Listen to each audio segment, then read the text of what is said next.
All right, welcome back to the Contrarians, everybody. We have a special episode today. We're doing another showcase episode in our showcase series, and today we have on our show Tim from Tim's Vinyl Confessions. Thanks for joining us, Tim. How are you?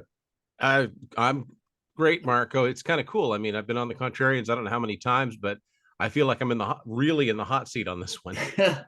Well, don't worry. I'm gonna throw some softballs at you. We're gonna have fun today. And for anybody who doesn't know, Tim put out this amazing book, Unspooled. I think this is out of print, but I believe you can still get the PDF. And I would, PDFs are still available. All someone's got to do is send me a message. Yeah, yeah, it's amazing. It seems like when I think about the winding down of the year, it seems like a lot longer ago that we did the book, but it was just this year that the physical copies came in and we sold them. So yeah, it's been amazing. Yeah, I would but totally recommend this book, even the PDF. Like I read this start to finish. The photos are amazing, the stories are amazing. If anybody has any interest in Aatrax or music in general, I would totally recommend this. So thank you. If you grew thank up in the 80s collecting music, you'll find something to like about this book. absolutely. Even if you didn't grow up in the 80s, if you just like collecting music, because there's a lot in there. Yeah, like me. Yeah. And this book Marco's actually in there. Martin's in there. Yeah, there's yeah, a lot of cool guest articles in there. absolutely. And it's made me interested in Aatrax for sure. Yeah. But yeah, so we're here to talk about Tim and Tim's Vinyl Confessions. So Tim, what first got you into music? Like how did this whole journey start for you? Wow. Going way back. I don't remember a time when I ever didn't listen to some sort of music. My earliest memories would be listening, well, like watching, Sesame Street, and there'd be all kinds of songs on there, and listening to like Disney records and Sesame Street records, and then watching the Muppets. There's all kinds of music on the Muppet Show. They'd always have musical guests, right? And radio, AM radio was always on in the house. So yeah, there was just always music. It wasn't very quiet.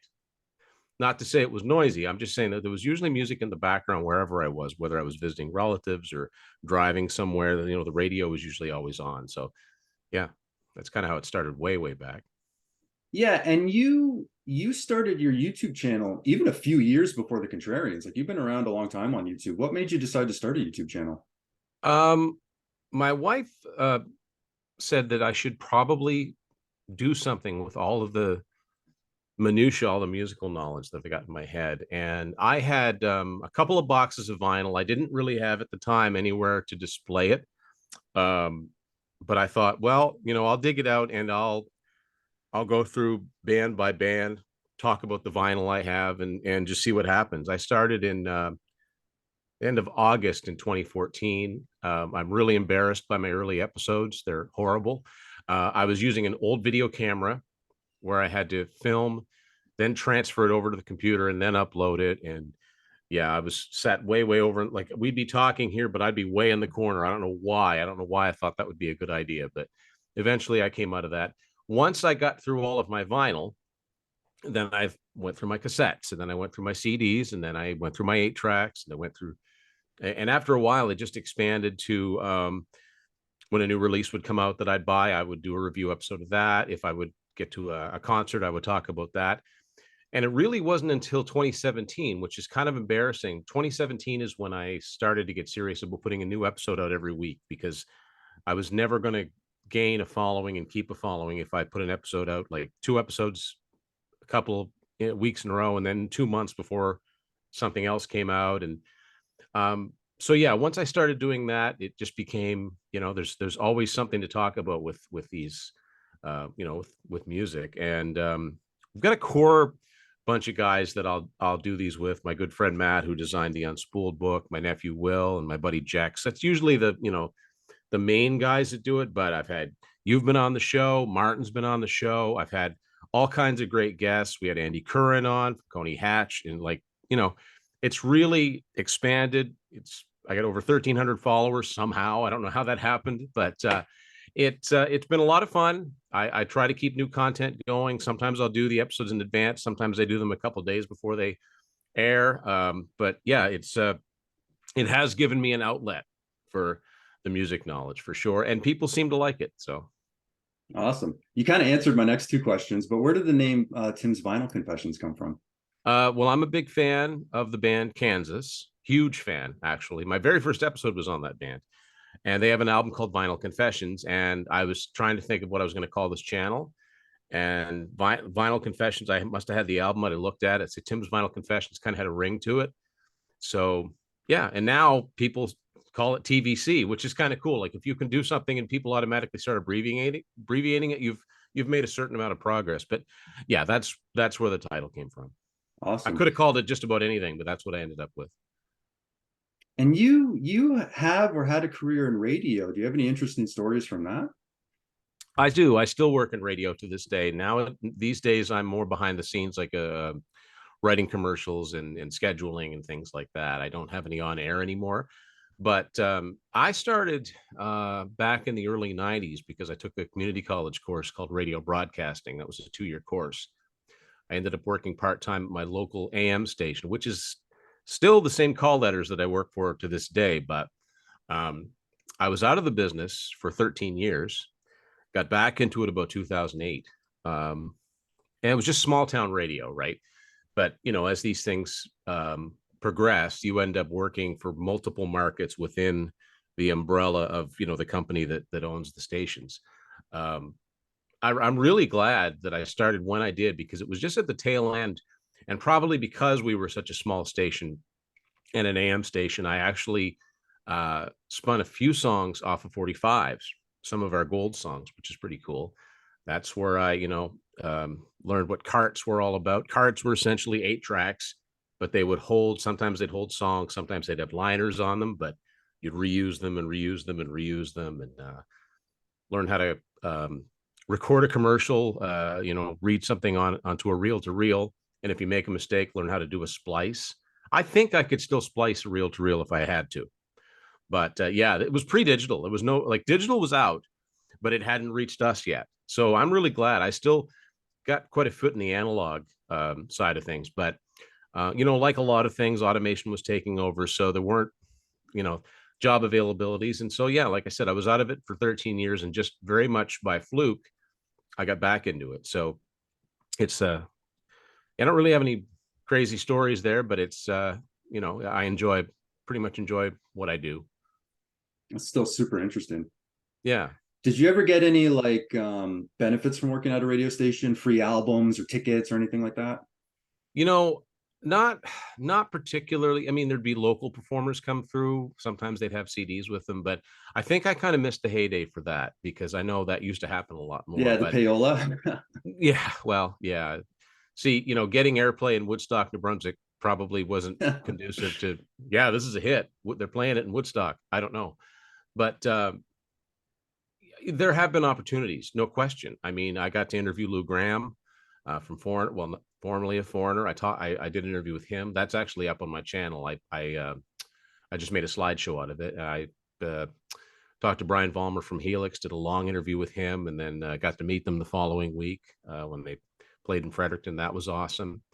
No question. There's been opportunities come along because of that, and it's for someone with my skill set, it's a good fit. It makes sense. I like things to be precise, and if you work with commercials and radio, you have to make sure at the very least they stop and start at the right time. So that's a skill set I'm very good at. What's something that you're very contrarian on? Music or just in general? Both. Both. Wow. Not a grunge fan at all. To me, because I was born in 74, so like 91, 92, that was my senior year of high school. It was a very, very, very vital, transitional period in anybody's life, right? You're going out there into the world, but the music that you listen to at that time has a lot to do with the music that you always listen to. And I never really got the appeal of Nirvana or uh, a lot of those bands. I just, it seemed like everything was just down in the dumps. And, and realistically, I understand that, the hair metal scene had to die out. There were too many bands. It was oversaturated. But if you didn't grow up through this, and this is something like my nephew Will, who's on the channel all the time, tried to explain to him, people judged you for what you listened to. if you were listening to Skid Row or Winger or in that period, it's like they didn't take you seriously no matter what you had to say. It was crazy. Like it was really, really crazy. But those things subside. Music goes in cycles.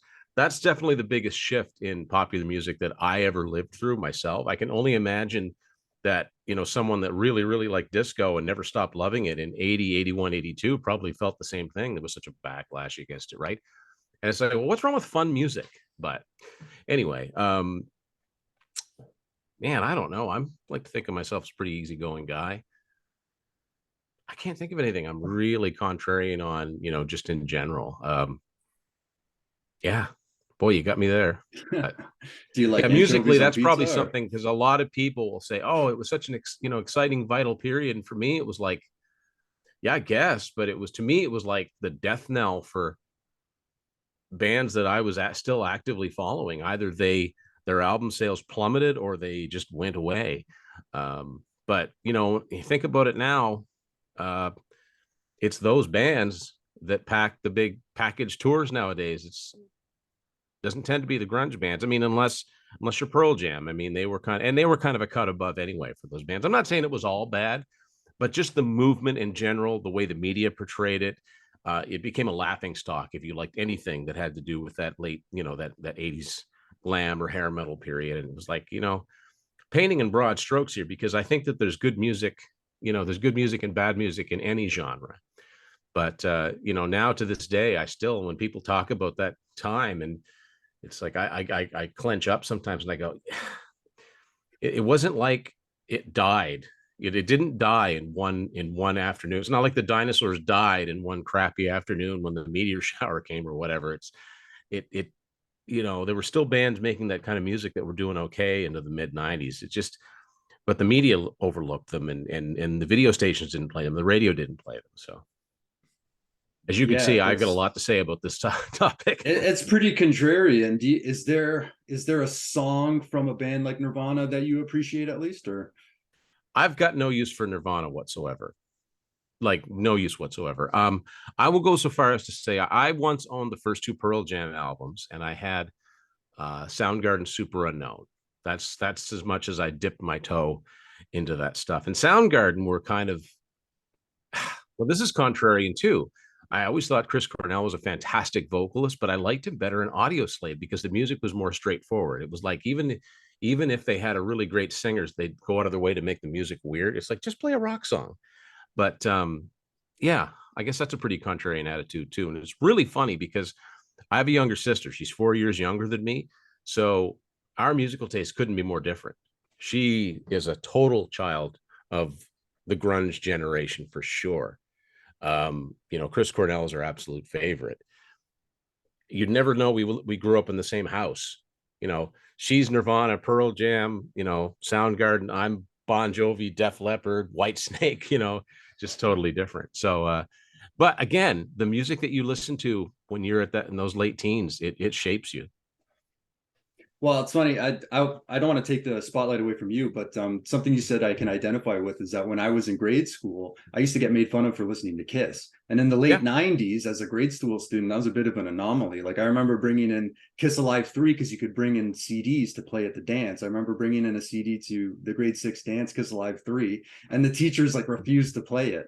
But what's interesting now is like when I run into people, had a couple people tell me, "Oh, when I see Kiss, I think of you," because like Yeah. you were the Kiss guy in school. So, Yeah. but anyways, interesting. People What's do that with something me with Rush when they see, they'll send me stuff. They think of me like is the Rush guy. So very cool? Were you a big like Rush fan in school? huge, Did you wear huge. Rush t-shirts every day? And No. That's another funny one because as much as I was a child of the hair metal generation, I loved Rush too. I don't totally different, but I just liked them. But I was the only person I knew that liked that band for many, many years. It was a long time before I ever met anybody else that was into Rush. Now they're pretty well, not universally, but well respected. A lot of people talk about them, but not back then. I felt like they were my band. Nobody else knew about them. So I certainly never, that's not something I would have advertised at school. No. yeah, well, for a Canadian band, they're very popular in the States. Like, I mean, you think of bands like Max Webster and the Grateful sorry, what's their name? Tragically Hip. Tragically Hip. Yeah, I Yeah. almost said the Grateful Dead. Like they're almost not known in the States, but like Rush Yeah. made it. I'm really Absolutely. surprised. You know, that's the one that surprised me. Okay, all right. Here's something I'm contrarian on too. I'm Canadian and I'm not into the hip.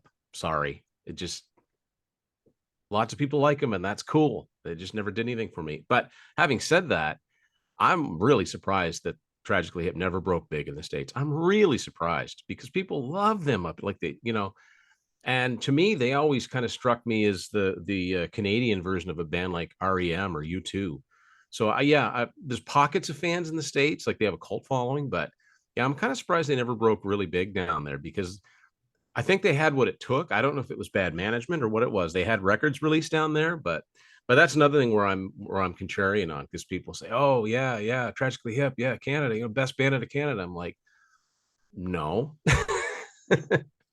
but hey. No, I'm actually with you on that one too. I mean, like Gord Downie, rest in peace. I know a lot of people in Canada love the Tragically Hip and stuff like that, but they just never did it for me. You know, and this kind of gets into the grunge thing too, Marco. There's a vocal style that some of these, you know, harder alternative acts and the grunge acts kind of had that I just never liked.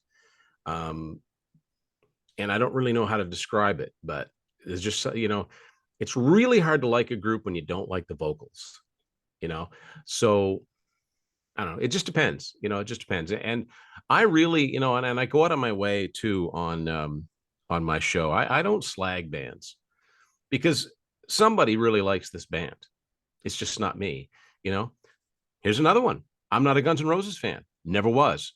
I never got on board with Guns N' Roses. Wow, I'm surprised. Yeah, and they're the big anomaly. Like I feel like they're right up your alley. We did an episode of the top albums from 1987, and you know, I said, "Hey guys, listen. You know, the reason that Appetite for Destruction is ranked fairly low, I recognize that they have great songs. Okay, I was never a big Axl Rose fan at all."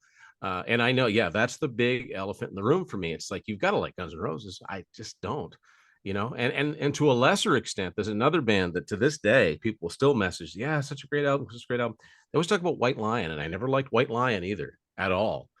And some bands I didn't like back then that I got into later, like Great White, for example, and even Poison when they were at their heyday. I wasn't into them. I got into them later. White Lion never got on board with them, but. Yeah. So yeah, you know, since music is pretty important to me, that's kind of where I'm at my most contrarian. And it's kind of, you know, because people would be like, well, what does it matter? If you like it, it doesn't, well, then why did you ask me? But I'm not gonna badmouth, you know, I'm not gonna badmouth somebody that I don't like. I'm more likely to badmouth a band that I do like. Because I think as fans, you get to do that.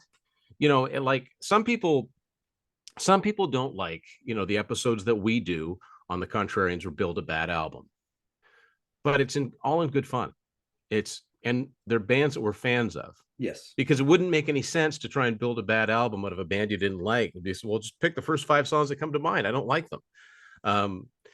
You know, another idea might be build a good album by a band you don't like. Yeah, good idea. But yeah, so it's that sort of thing there. That's really where the contrarian side of me comes out. Is there are a few bands that you would think that I'd be way into that I'm not. Yeah, you're right about those episodes. Like when we do the worst of and the build about album episodes, like those are bands we love. Like we're not trying to. I wouldn't ever do a video like that on a band I don't like. It just doesn't make any sense. There's no, because to me that's just like you're being mean for the sake of it. It's just an exercise, because no bands get it right every single time. The bands that you love more than anything else in the world, there's songs that even if you won't admit it out loud, you're like, I really don't like that song. Yeah. Or that just didn't do it. I mean, like, you know, when Martin and I did the Aerosmith Build a Bad album from the 70s, that was hard. It was really, really hard. And I said in the episode, it killed me to take 2 songs from Night in the Ruts because I love that album. I argued for it as my favorite, but I had to be honest and brutal about it. But it's only good fun, you know? I mean, it's like people got really, really mad when Martin and I did the worst Whitesnake album edition. And I'm like, look behind me. That I had all of my Whitesnake stuff out. Like, I'm a fan, you know? Not everything is going to be top notch. And you and I talked about this a long time ago. If you're going to give everything a 10, that takes away from the truly excellent albums. Right. So Yeah. Well, yeah, Joe and I did Ozzy in the 80s, and that was hard for me. And he stole one of my songs, and that him like Joe, I got Joe's list of 5 songs, and one of the songs I was going to pick was on there. And I was devastated. I was like, oh my God, I have to come up with another song. Yeah. Because that was hard for me for Ozzy in the 80s, trying to Yeah. get to 5 songs, let alone now I've got an extra song I have to pick because Joe took one of mine, right? So that Yeah. was It's tough. not like you had spares, right? Yeah, exactly. And I said that in the episode. I'm like, some of these songs I kind of like. I'm just putting them on here for these reasons. Yeah. You know what I And I mean? think So that's where, we have to say it's not, maybe it's not worst, maybe it's just least favorite.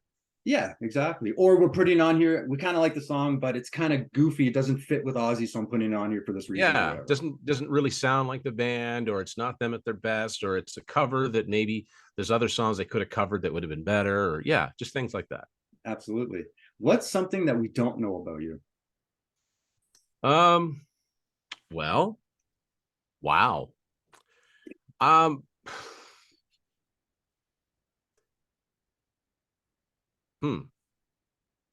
We know you love music. Yeah, yeah. I'm a very, very, very, very finicky eater. Like I've probably got the eating habits of a 7-year-old.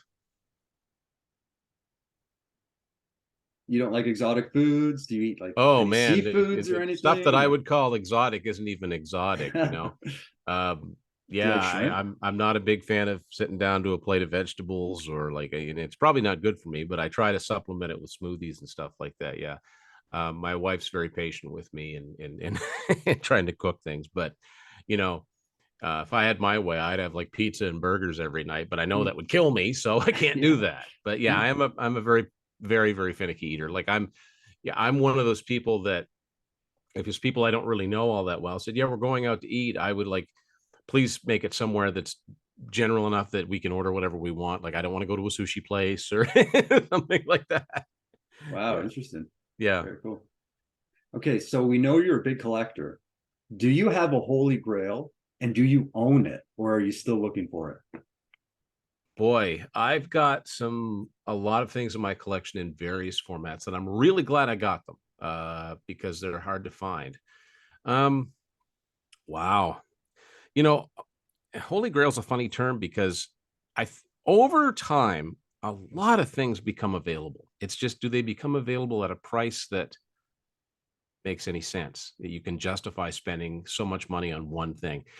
People know that I like collecting the 8 tracks from the 80s that came out through the record clubs, and there's a lot of those I still really want to get. I want to get all the Kiss ones, for example, which is Creatures, Lick It Up, and Animalize. I'm still kicking myself for not buying an Animalize on eBay. Buy it now for $250 when it came up for sale. I really wish I'd have just done it because you can make the money back, but yeah, boy.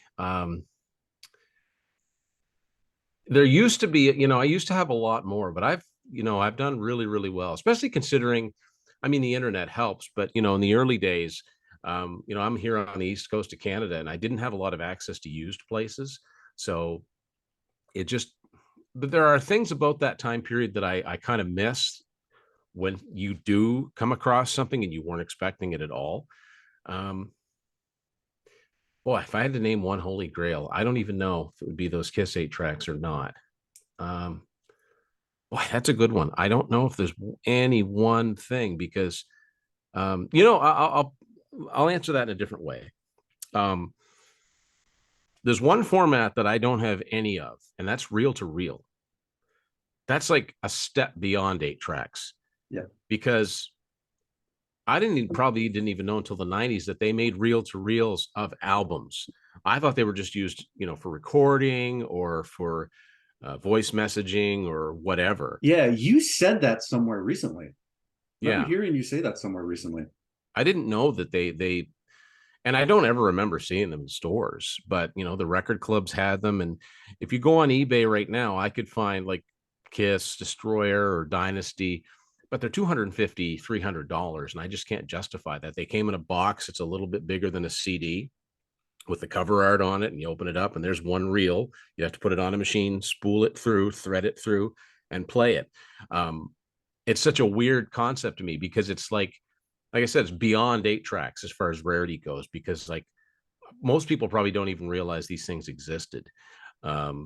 It would be nice to have at least a couple of those, but it has to make sense. They've got to come down in price before I start dipping my toes into that water, because I know myself too well. Once you get one, you want to get them all by whoever it is that you get, right? So, Well, it's interesting because we've had this conversation where there's people now who make new 8 tracks. I've seen people manufacturing and yep, producing new reel to yep. reel for bands, like new bands.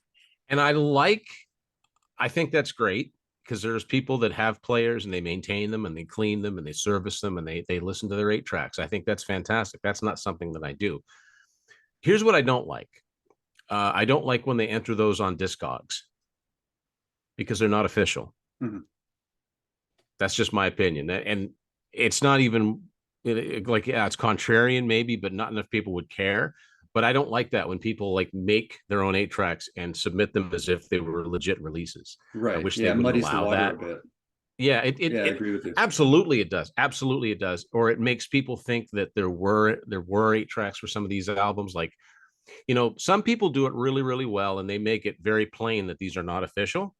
But some people have gotten pretty good at making them look like they might have been. But yeah, that's one area where I'm all for people doing it. It's different if a record label officially puts something out. I know, for example, the band Ghost has done that. Yeah. That's legit. Those are actual sanctioned releases. But if Cheap somebody Trick. takes, Metallica albums and makes 8 tracks out of them, those were never real. You know what I mean? I Yeah. don't want to come right out and say counterfeit, but that's what they are.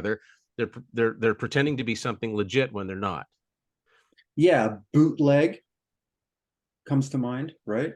Yeah, we'll see bootlegs too. Bootlegs are usually concert recordings, right? They're not purporting to be an actual release. But when you take an actual album and put it onto an 8 track that was never on 8 track and enter it on Discogs, what happens is people start adding that to their want list, and it never existed. Right.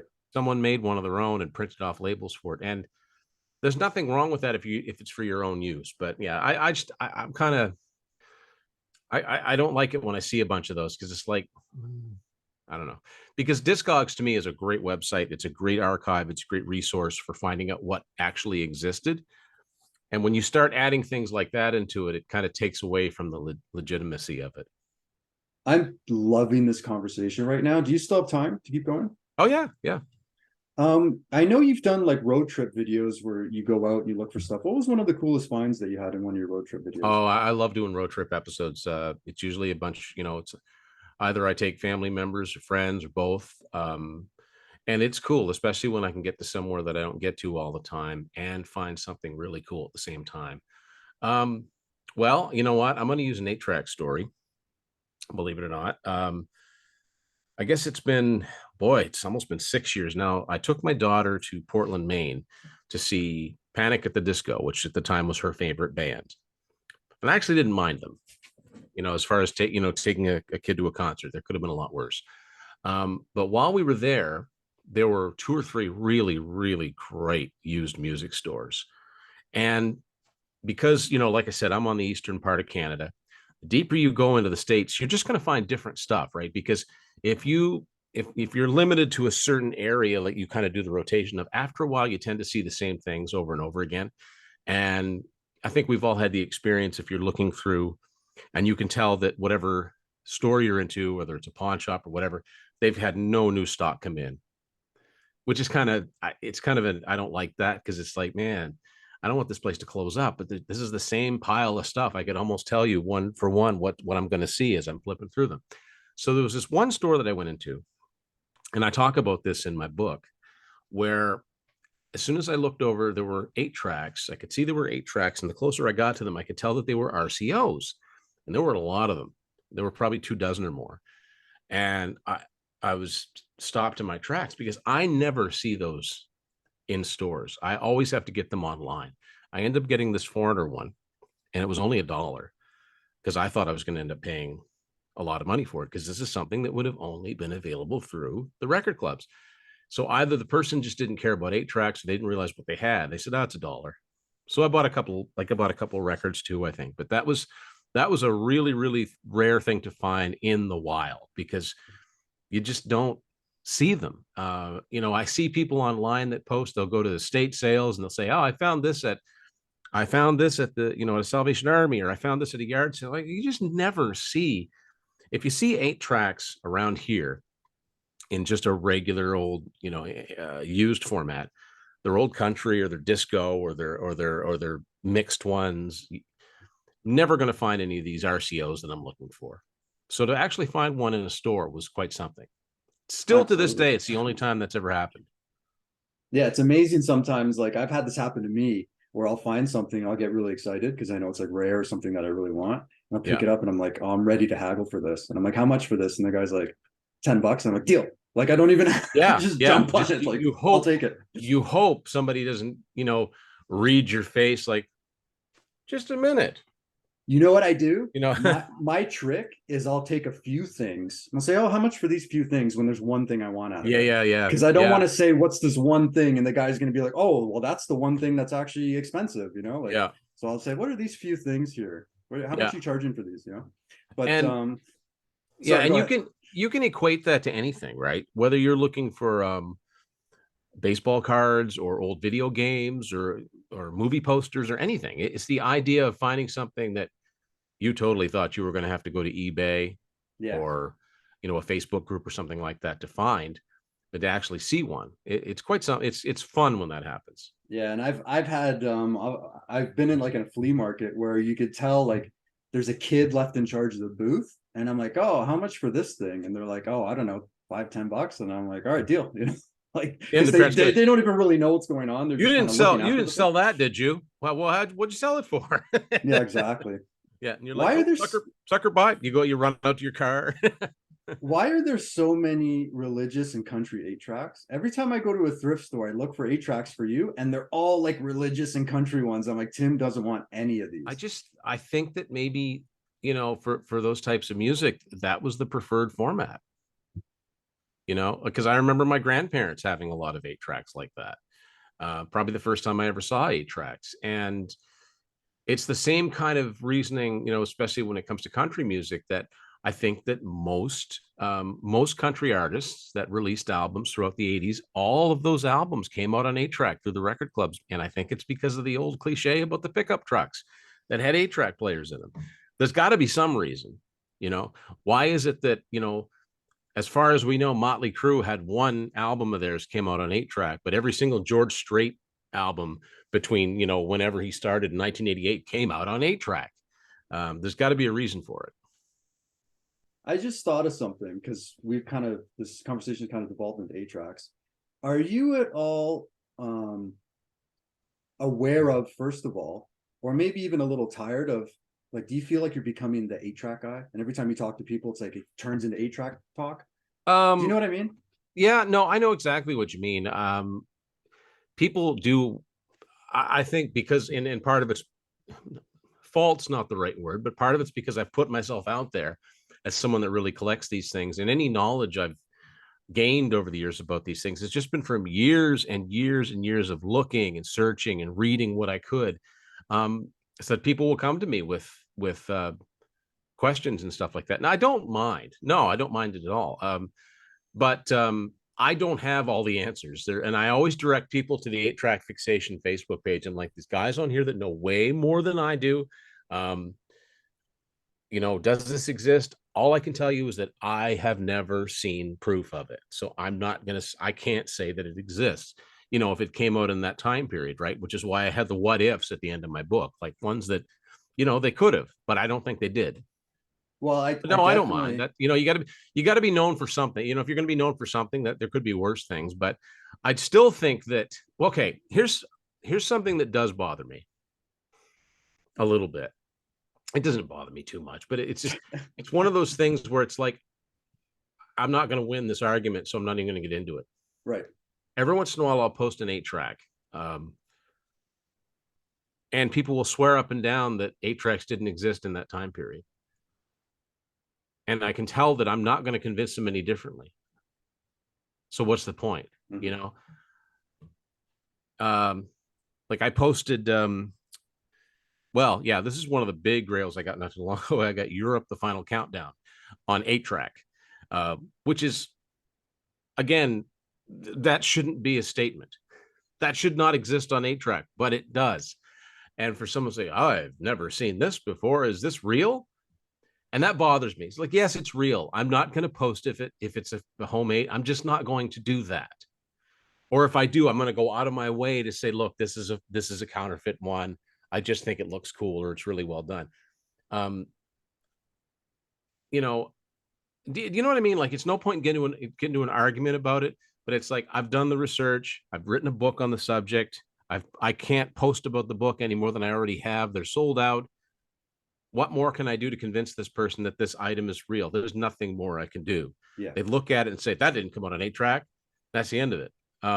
That's annoying sometimes, because it's like, if you've not do a little bit of Google research, you'll find out that, yeah, this is real. So that kind of bothers me a little bit, I guess. But that's pretty minor. Yeah. I don't get a lot of, I don't get much for what I'd call trolls. Yeah, I was just thinking that too. It could be a troll too, just trying to get under your skin. Like, I remember in school, and I don't think this person was trying to troll me, but I know exactly what you're talking about, because I remember somebody trying to tell me, she was trying to tell me in school, she was a friend of mine, and she was trying to tell me that I Was Made for Loving You by Kiss was a cover. And I think, I might get this wrong, but I think she was trying to tell me it was actually a Beatles song. And I remember just like, I was like, I was getting so mad. She's like, no, that's not a Kiss song. It's like, okay, it's the one song you like, I get it. Yeah. But that doesn't mean Kiss didn't write it because you don't right. Like yeah, because it's like, you get the feeling it's taking away from, well, I don't like them, therefore they couldn't have written something I liked. Yeah, I got a similar story.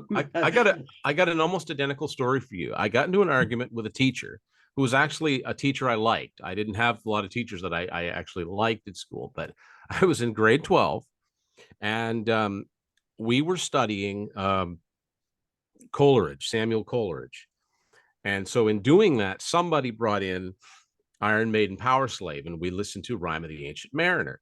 And it was lunchtime. The bell had rung. Everybody was getting up. And I overheard her tell another student that, oh, yes, Iron Maiden are old. They've been around since the late 60s. Now, I'm not even an Iron Maiden fan, but I recoiled. And I said, whoa, whoa, whoa, whoa, whoa. And I'm like, no, I said, their first album came out in 1980. They're not that old. This was like 92. Mm-hmm. Oh, yeah. They had that song Inagata Davida. And I'm like, that's Iron Butterfly. She's like, well, they changed their name. I'm like, and you notice I said it was lunchtime. I didn't feel like arguing. It didn't sound like there was much point, especially back then when there was no internet. So you couldn't go, just a second, and there's the proof, right? That kind of, and I think I did throw in something about they were American, Iron Maiden are British, like it. So yeah, it's the same type of thing. It's like, will you listen to me for a second and pretend for a second that I might know what I'm talking about? Oh yeah, I had a friend of mine tell me that he was taking I think it was in college or university, and they were taking a class, and something about like pop hits and music came up or something, and the teacher said that Kiss only had one hit. They were a one-hit wonder. And I remember just being like, just getting upset, because I'm like, no, that's not true. Like, they had a few, at least minor hits. Like, Shandy was a hit overseas. Forever was a bit of a hit. Which one hit are you talking about? Yeah, exactly. I wasn't in the class, but he told me that, and I was getting mad. No, there weren't. They weren't like Elton John or Billy Joel. No, they didn't have dozens, but they didn't have just one. Yeah, I wish I was there. But yeah. When you something that means a lot to you, and things that aren't factual bother me. So that was something that I thought dumbly, stupidly, I thought maybe I could bring the first album in and be like, well, no, or just impart some wisdom so that stuff doesn't get repeated, because that's how the misinformation gets spread, right? Mm-hmm.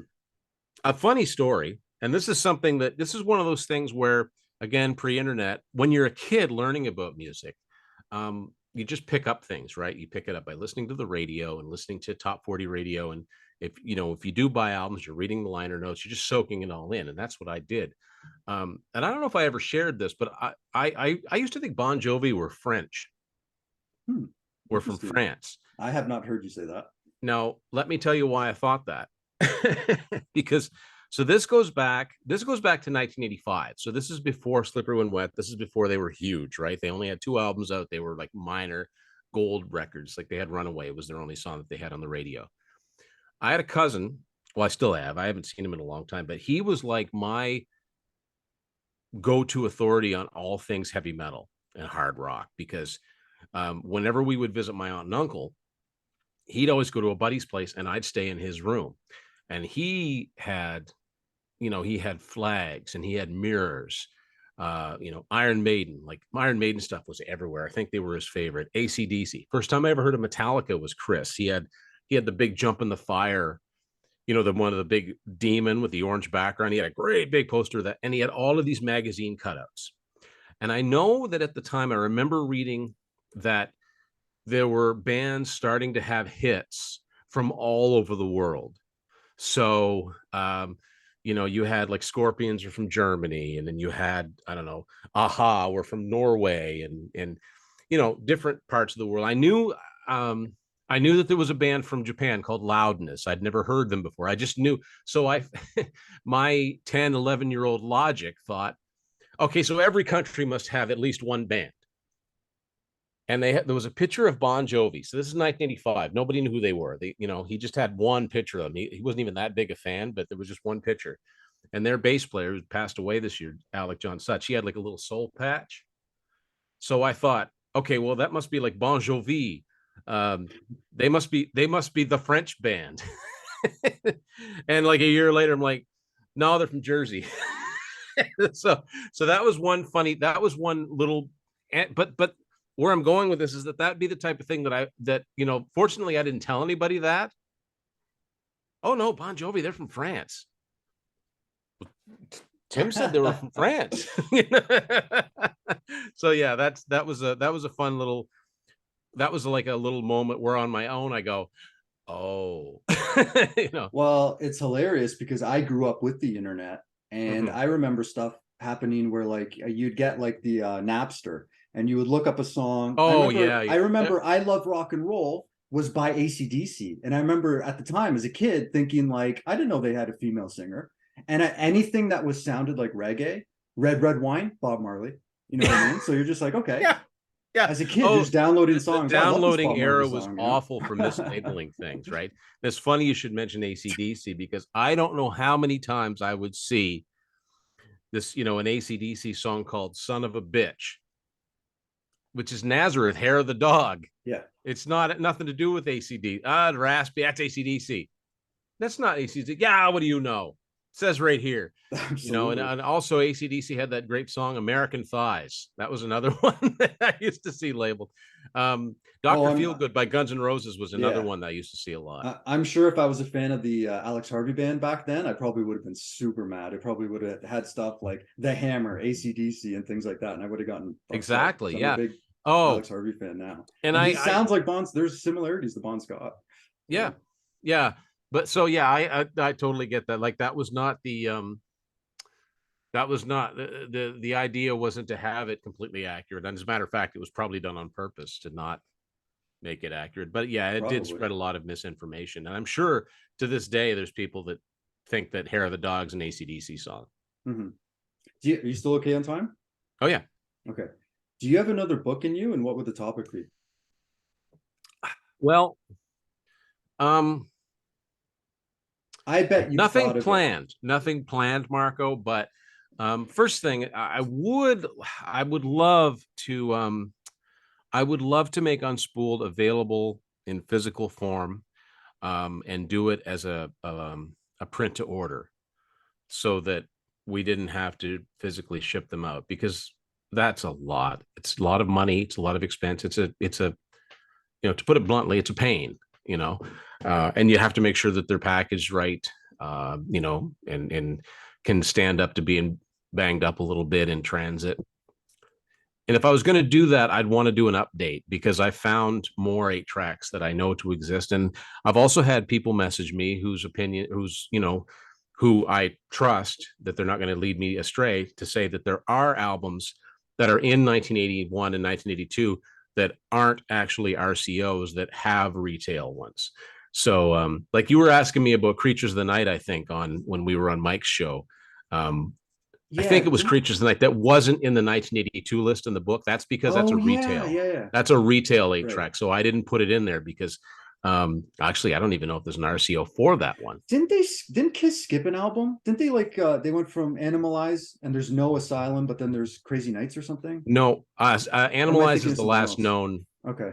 Is the last known. Maybe Now, I'm thinking what of a they different band. didn't do is there doesn't seem to be any RCO for the non-makeup cover, which is possible. And I think I put Asylum in the book as a possibility because Okay, maybe that's what it was. other bands of their stature like Rat and Autograph had put out eight tracks in 1985.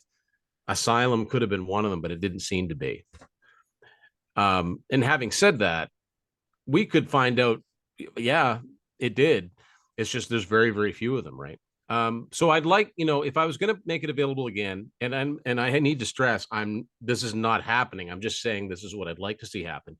I would update it a little bit, but if I was going to do another book, and like Unspooled, it's a book I wish somebody else would do, so I wouldn't have to do it.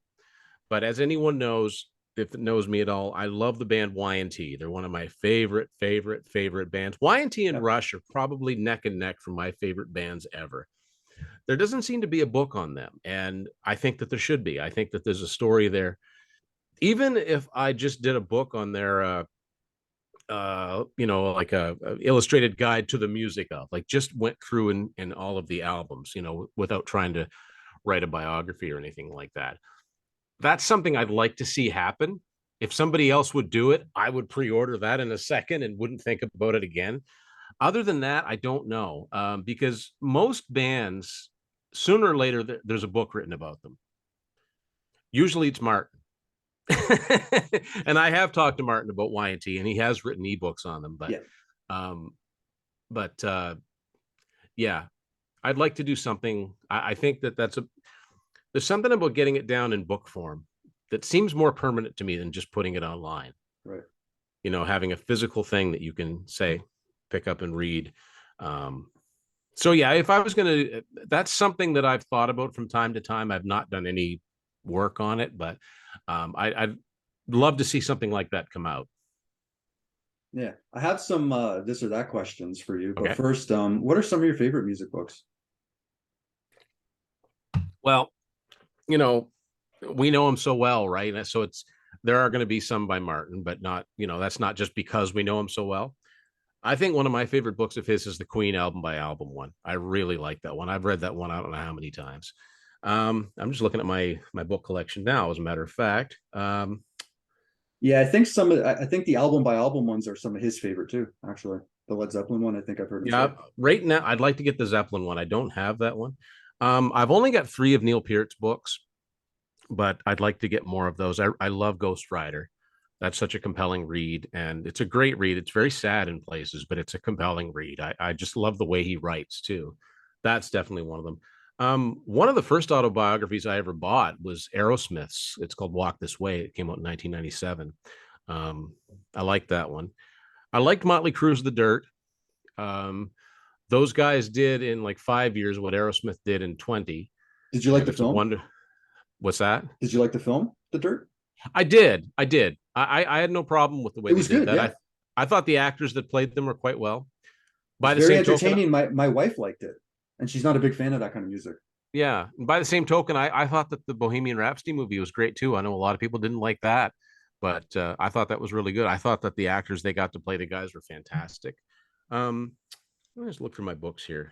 As far as Kiss books go, one of my favorites is called Kiss and Sell Yes, by C.K. that's my Lamb. favorite one. Yeah, because you get an honesty there that you'd never get in any of the authorized ones. But this Love is that book. warts and all from a guy who was there.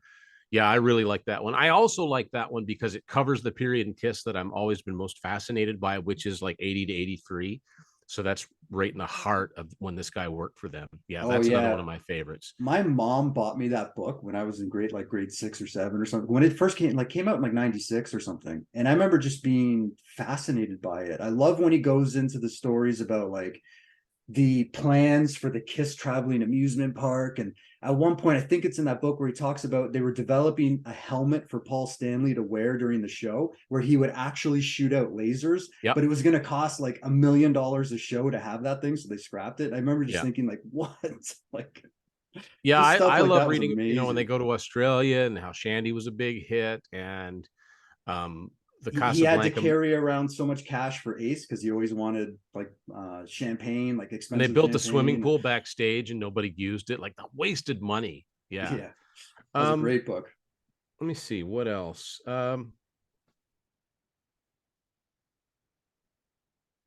that's my favorite Kiss book. I like Sammy Hagar's book that he put out, Red. That's his autobiography. I liked that one.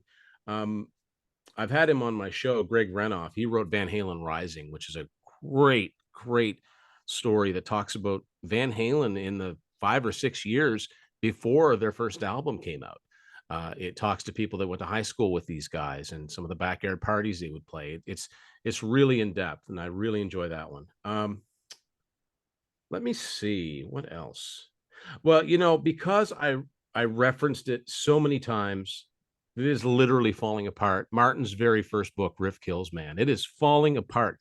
But I would use that, and that's when I would learn, okay, so this band has 5 albums, not 3. I didn't know that. I got to look for those.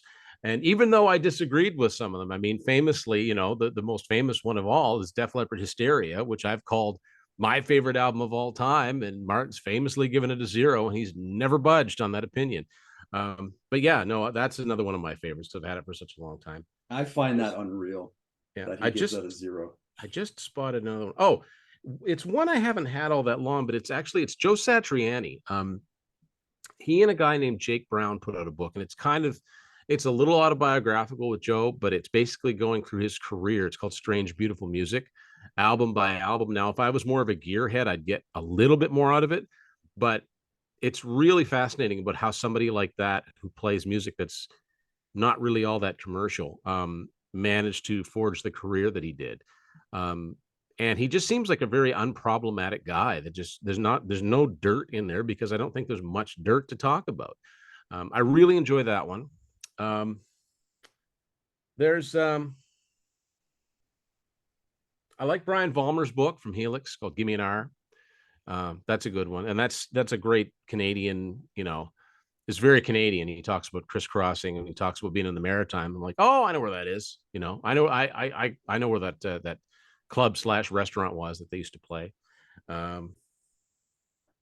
Yeah, those would be some of my favorites there. I just want to make sure I'm not missing one more Kiss one.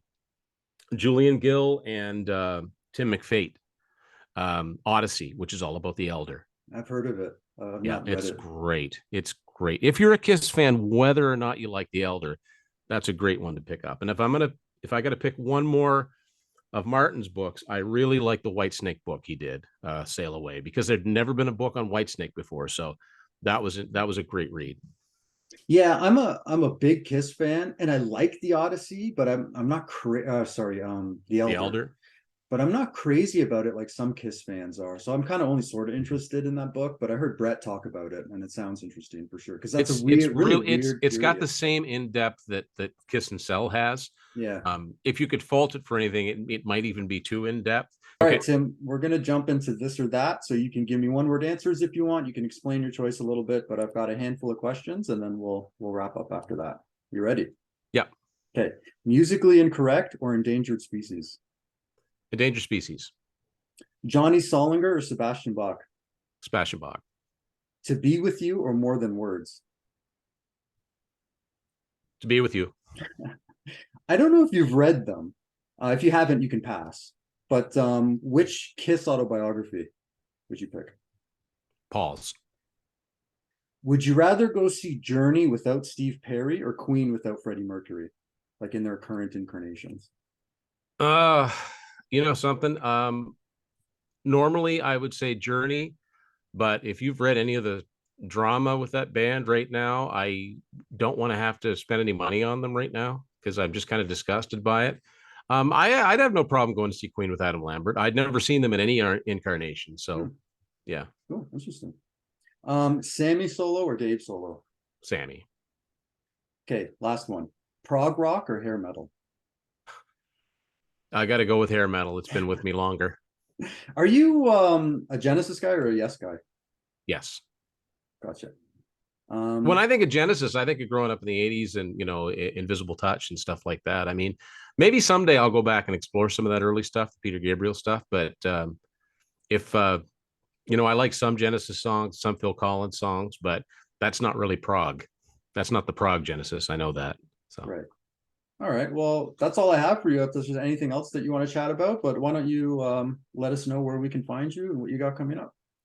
yeah, Tim's Vinyl Confessions. That's YouTube, Facebook, Instagram. On Twitter, it's just Tim's Vinyl.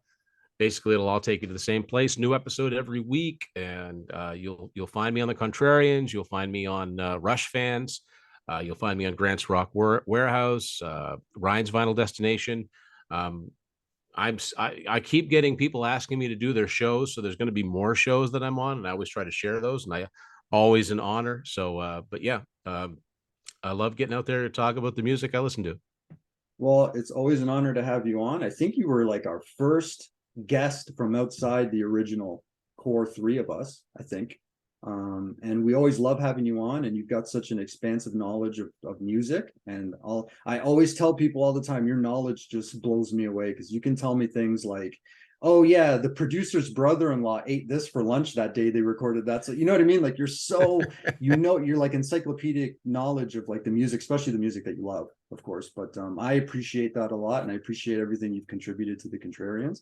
And it's very cool to have gotten to know you. And anybody who's interested in music, go follow Tim's Vinyl Confessions. Give him a like and subscribe. It doesn't cost you anything, and Tim's putting up content for free, and I'm sure he would appreciate it a lot. So thank you, everybody. And from the Contrarians, we'll see you all soon.